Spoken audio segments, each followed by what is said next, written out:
We're looking at two pieces that are about 18 by 24. In my wheelhouse, they're fairly small paintings, although I did a series in this show of even smaller pieces, like about 8 by 10. Last November, when I had shoulder surgery, I had to learn how to paint with my left hand. And so anything in this show that's smaller than these, I did with my left hand, and I was amazed at how much it took mentally to switch over to the left side.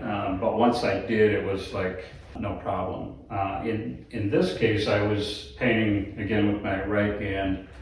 And what I'm trying to do with these two, I did them about the same time, is to try to stay as loose as possible while still capturing an image. In this piece, I was so tempted to go in and use detail in those buildings, but I felt like the light really created that part of the composition for me. So all I had to do was isolate the lights and darks and use a few blue shadows to indicate, and I think they really read for me anyway. I try to go as close to abstraction as possible in every piece, but I think we look for that subconsciously, and I think the abstract expressionists just pushed to the point where they didn't have as much realism, but you can always see it.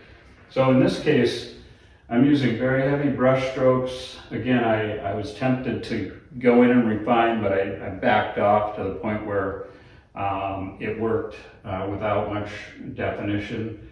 You can see this heavy dark here, indicating just a difference in the cloud structure, maybe a stormier part of the front, and then a lighter part where it opens up a little bit. And I use lighter brush strokes in here just to indicate that that part of the cloud is more vaporous than this dark part.